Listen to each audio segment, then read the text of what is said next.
প্রাণীগুলোর মধ্যে অতি আশ্চর্য এক প্রাণী এটি, যার হেলে ধুলে চলাফেরা দেখলে মনে হবে মাছ হেঁটে যাচ্ছে। এরাই একমাত্র স্তন্যপায়ী প্রাণী যাদের শরীর আঁশযুক্ত শক্ত খোলসে আবৃত, যা অনেকটা রুই মাছের আঁশের মতো দেখতে। গঠনে রুই মাছের মতো হওয়ায় এবং বনে জঙ্গলে থাকায় এদের বনরুই বলা হয়ে থাকে। ইংরেজিতে একে বলে পেঙ্গুলিন। এরা স্বভাবেও অতি অদ্ভুত। কুঁজো হয়ে দুলতে দুলতে চলে, লম্বা লেজ গাছের ডালে জড়িয়ে ঝুলেও থাকতে পারে। বিপদ বুঝলে সামনের দুই পায়ের ভেতর মাথা ঢুকিয়ে লেজ দিয়ে পুরো দেহ ঢেকে বলের মতো করে নেয়। স্যান্ডেলিনা সো, রূপচর্চায় আভিজাত্য। বনরুই মূলত নিশাচর প্রাণী। এরা রাতের বেলায় আহার খুঁজতে বের হয়। পিঁপড়া ও উইপোকা এদের প্রধান খাবার, কারণ এদের দাঁত নেই, তবে তার শরীরের চেয়েও বড় জিহ্বা রয়েছে। দাঁত নেই বলে আগে দন্তহীন স্তন্যপায়ী প্রাণীর দলে অন্তর্ভুক্ত ছিল। এরা মাটির নিচে প্রায় 6 মিটার গর্ত করে বাসা বাঁধে। শীতকাল প্রজনন মৌসুম, সাধারণত একটি বা দুটি বাচ্চা দেয়।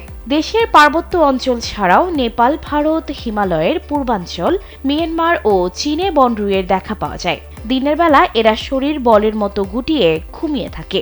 আঁশগুলো খাড়া করলে এদের সজারুর মতো দেখায়। বিপদে পড়লে নিজেদের শত্রুর হাত থেকে রক্ষা করতে এরা দুর্গন্ধযুক্ত এক ধরনের তরল নিঃসরণ ঘটাতে পারে। পৃথিবীর অধিকাংশ মানুষই এই প্রাণীটিকে সরাসরি দেখেনি, এমনকি অনেকে এর নামই শুনেনি। অথচ মানুষের নির্মম অত্যাচারে এই প্রাণীগুলো আজ বিলুপ্তের দ্বার প্রান্তে। বনরুই নির্বিচারে হত্যা চলছে। লোকজ ওষুধ তৈরি করতে অনেকেই নিরীহ প্রাণীটির অস্তিত্ব বিপন্ন করে তুলেছে। তবে প্রাণীবিদদের মতে বনরুই থেকে তৈরি ওষুধের কোনো বৈজ্ঞানিক ভিত্তি নেই, যদিও এদের গড় আয়ু নিয়ে ধোঁয়াশা আছে। তবে বন্দী অবস্থায় পর্যবেক্ষণকালে 20 বছর পর্যন্ত এদের বাঁচতে দেখা গেছে। বিশ্বে 8 প্রজাতির বনরুইয়ের দেখা মেলে। তার মধ্যে বাংলাদেশে মালয়, ভারতীয় ও চায়না বনরুই ছিল। এমন ধারণা থাকলেও বর্তমানে চায়না বনরুই ছাড়া অন্য প্রজাতির বনরুইয়ের দেখা মিলছে না, কেননা বিশ্বের সবচেয়ে বেশি পাচার হওয়া স্তন্যপায়ী প্রাণী হচ্ছে বনরুই। বিশ্বব্যাপী বন্যপ্রাণী পাচার নিয়ে কাজ করা আন্তর্জাতিক সংস্থা ট্রাফিকের প্রতিবেদনে উঠে এসেছে ভয়াবহ তথ্য। ট্রাফিকের সূত্র মতে 2010 থেকে 2015 সালের মধ্যে বনরুই পাচারে ব্যবহৃত মোট 159টি রুট পাওয়া গেছে। বনরুইয়ের 1 কেজি মাংস $350 থেকে $500 পর্যন্ত বিক্রি হয়।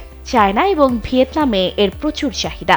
প্রতি বছর Bangladesh, Bharat, Myanmar, China, Thailand এবং আফ্রিকার বিভিন্ন দেশ থেকে প্রায় 20 টন বনরুই পাচার হয়। এশিয়ায় এই প্রজাতি বর্তমানে অতি মহাবিপন্ন। সানজিদা রহমান, কালবেলা।